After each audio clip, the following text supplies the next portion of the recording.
This is the audio for chapter 31, My Dad. Same day, Wednesday, May 8th, 1935. We go to the parade grounds. Natalie gets on the swings. There's a mom there with her 4-year-old son. She pushes him. I push Natalie. She's too big and too old for this. Her hips are too big for the seat. I ignore this. I ignore them. She can pump herself, but I know she prefers to have me push. After a few minutes, I notice her head is tipping to the side. I run around to the front just in time to catch her as she falls forward. She's sound asleep. Tantrums exhaust her. I can sure see why. They exhaust me too. I carry her home as best as I can. She seems so solid, so big, a real grown-up person in my arms. I stop often, leaning her weight on a cement wall, the edge of a building, the banister. I'm almost to the back stairwell when my dad finds us.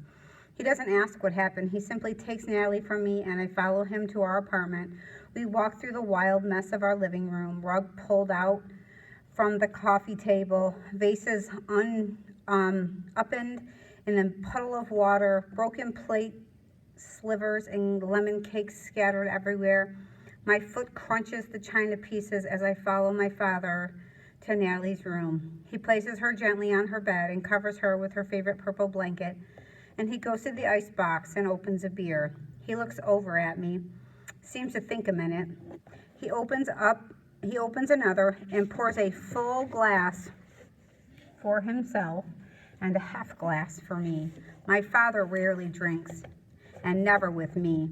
I had a few sips once at Pete's house, but it didn't take much. That doesn't matter. What matters is he seems to understand. In the living room, he sets his beer down, picks up the vase and puts it back where it belongs. I set my beer by his and get the broom. The room is silent except for the clock ticking on the mantel, the sound of sweeping and the cling of china pieces, and my father drops them in the metal trash tin. Dad, I ask, how come you always do what Mom tells you? My dad makes a funny sound. I kind of laugh through his nose. He says nothing, and then, a full minute later, I don't always, most of the time. My father swallows, considers this. Yeah, most of the time. I guess I do. How come, I ask? Sweeping a glass piece off the rug to the floor and up the incline to the dustpan. My father takes a sip of his beer. Things matter more to your mother than they do to me. What things? Everything. Everything, I ask? I'm watching him now, searching his golden brown eyes. Everything except you. My father bites his lip. The tears well up. He turns away and busies himself tugging the rug back in place. I strain my eyelids open and try to breathe the tears back in my head. I look down, then take a breath. Dad, I ask? I'm going to tell you what happened now. I am. Yeah, he says. Did I cause Natalie to be the way she is? The question seems to come from nowhere deep inside of me. Moose, my father freezes, his eyes riveted on me. Something I did? You said you got worse when she was 3. That's when I was born. Was it me? I concentrated on the rug. Moose, my dad grabs my shoulders and he looks straight into my eyes. I don't know, he says, taking a teary breath. What caused Natalie to be so sick?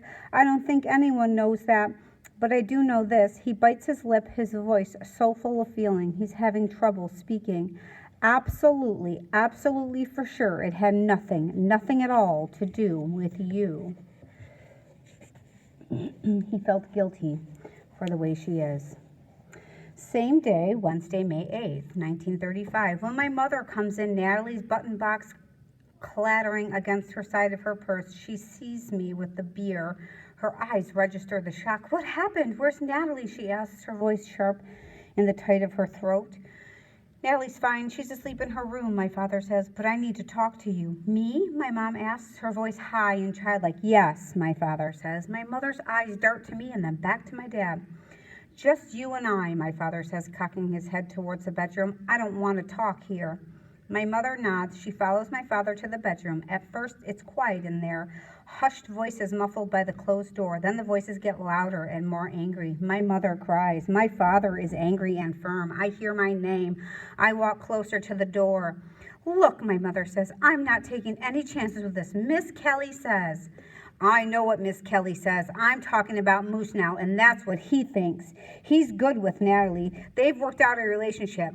We have to respect that and trust him. Yes, well, yes, but you have to let him care about her this way. And then something I can't hear. I got one child who is everything, my mom says. Big, strapping, healthy, smart, makes people laugh. Got kids coming over looking for him night and day, just like a home. Little ones, big ones, and the girls.